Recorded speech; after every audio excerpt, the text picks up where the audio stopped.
welcome back to the Onebar and Lupagus show. I'm Lupagus, rocking it solo today, and we are going to talk about three very, very deep sleepers for the Vikings at pick 12. Before we hop in that, be sure to subscribe to the channel, like the vids. We are closing in on 7K subscribers. We are just under 200.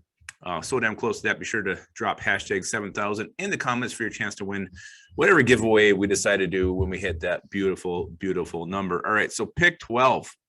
We hear all the common names. We hear a lot of Derek Stingley Jr., Jordan Davis, Trent McDuffie. Maybe, you're starting to see some receivers enter the fray now. Drake London's, Garrett Wilson's, Jamison Williams, all kinds of options that are commonly being associated with the Minnesota Vikings at pick 12. But today we're going to go a little bit deeper. We're going to look beyond the obvious. We're going to look at some very, very deep sleeper options, names you're not hearing associated with number 12. A lot of these are probably going to be pretty big reaches, but it's the NFL draft. Anything can happen, and we have to be ready for that. And that's what we do here at the Onebar and Lupagus show. Make sure you guys are ready for anything. Let's start with the big deep sleeper. He's a big boy. It's defensive tackle Devonte Wyatt from Georgia, 6'3", 304 pounds. This is a guy who's really put himself on the map after the combine. Explosive, powerful, big, fast. He is definitely your definition of an interior disruptor. A lot of them picture him as the 3-tech on a 4-3 front. And the Vikings are going to be playing that. So he'd make a lot of sense in that scheme. If you're going to put him in a 3-4, he's probably going to play the 5-tech outside. I don't think he's big enough to hold up that nose. He's got 113 career tackles, 12 tackles for a loss, 5 sacks.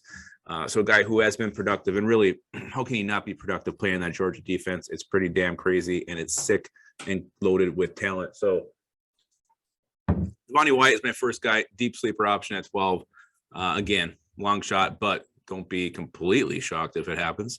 Let's go to another cornerback. When you talk to cornerbacks, I already mentioned here Derek Stingley Jr., Trent McDuffie, even Andrew Booth Jr., a link to the Vikings at 12. But how about this guy? If let's say 3 of those guys are gone, Vikings decide to go a little bit different. I want to go Carrell, Elam, the cornerback from Florida. He's 6'1.5", 191 pounds. But what's the best about him? He's got that long, lanky build. His arms go on forever.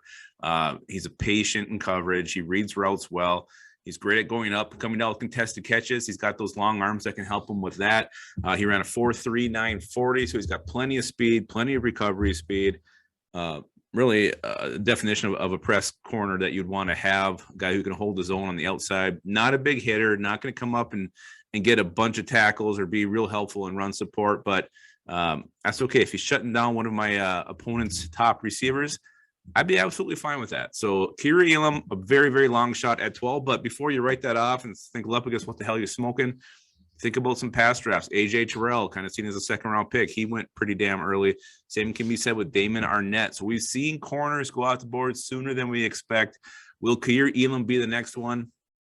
At least get it on your radar. Get it in the hemisphere of a very, very small possibility of it happening at 12. That's why these are deep sleepers. But Carrell, Elam, get them on your list. Get them on your radar. All right, the last one I'm talking about today is quarterback Matt Carrell from Ole Miss.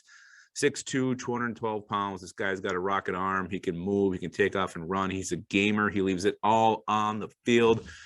Matt Carrell, very productive in Ole Miss. 8,287 passing yards, 57 touchdowns, 23 interceptions. That's a little bit high, especially look what he did 2020. He threw, I think, 14 interceptions that year.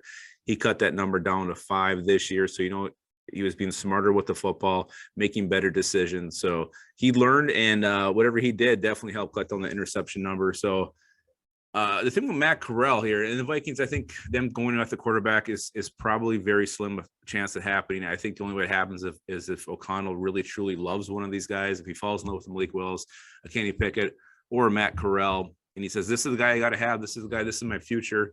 Bring him in now. Let him learn my system. And then when Kirk Cousins goes, he can take over.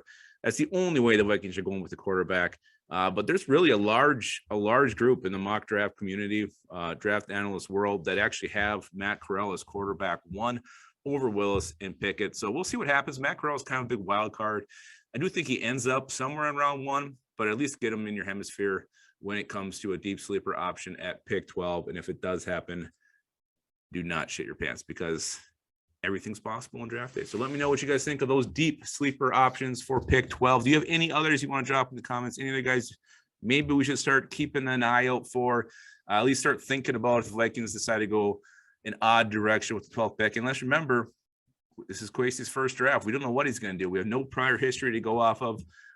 We're guessing. So who knows what kind of player he's going to like, and if he's really going to truly value these guys that are commonly being linked, or if he's looking somewhere else with the 12th overall pick. All right, guys, that is it. Draft is so damn close, and while we're waiting for that, always remember, keep your skull in your hole.